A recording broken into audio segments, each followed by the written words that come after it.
Trainer ni Mario Barrios sinabing welcome ang laban kay pambansang kamao Manny Pacquiao.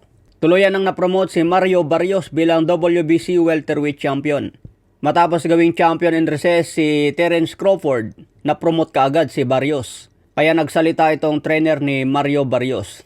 Sabi ng trainer ni Barrios, isang legendary si Pacman, kaya sino raw ang boksingerong tatanggi sa kanya. Pero marami nga pong nagko-comment mga tol na parang easy fight na lang daw si Pacman laban kay Barrios. Kasi matanda na raw si Pacman, hindi na tulad ng dati ang galawan at syempre may pangalan. Kaya ito na raw ang pagkakataon ni Mario Barrios para mas makilala. Kasi daw tinalo ni Mario Barrios si Yordenis Ugas na tumalo kay pambansang kamao. Magkaibang istorya naman kasi yun mga tol. Si Pacman noon dapat si Errol Spence ang kalaban niya.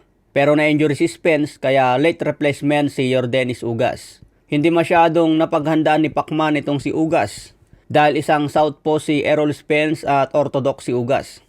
So magkaibang fighting style mga tol. Ang pinaghandaan ni Pacman sa kanyang training camp itong si Errol Spence. Kaya imbes na magpapahinga na si Pacman sa loob ng isang linggo, mas pinili pa ni Pacman na mag-ensayo para paghandaan si Ugas. Kaya pagdating sa laban mga tol, nag-cramps yung paa ni Pacman. Maraming eksperto ang nagsasabi dahil daw yun sa overtrained. Matanda na raw kasi si Pacman, hindi na pwede sa kanya ang overtrained tulad ng ginagawa niya dati nung bata pa. Kasi nung bata si Pacman, kahit mag-overtrain yan, nakaka-recover ang katawan niya kasi bata pa eh. Pero ngayong matanda na, pag nag-overtrain yan, hindi na agad makaka-recover yung katawan niya. Kaya yun daw ang epekto sa naging laban niya kay Yordenis Ugas. Pero tingin ko mga tol, hindi pa rin sigurado ang panalo ni Barrios dyan. Lalo na kung simula pa lang ng training ni Pacman, paghahandaan na niya si Mario Barrios. Kaya tingin ko may pag-asa pa si Pacman na maging champion sa edad na 45. Imagine nyo na lang, mapapalaban si Pacman sa mas bata, tapos champion. Kapag nanalo si Pacman dyan, di bagong istorya ang magagawa ni Pacman. Ang makukuha na lang ni Barrios dyan kung matalo niya si Pacman, yung kasikatan syempre. Kasi tumalo siya ng isang legendary. Okay mga tol, usapang Ryan Garcia na naman versus Devin Haney.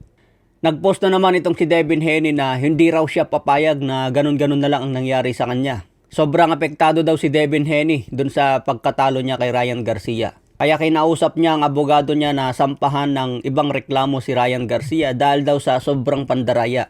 Hindi makapaniwala si Devin Haney na nadaya siya sa laban. Pero may bagong pahayag naman ang kampo ni Ryan Garcia. Unang-una, hindi raw nila sinadya na mag-positive siya sa gamot dahil hindi naman daw gumamit si Ryan.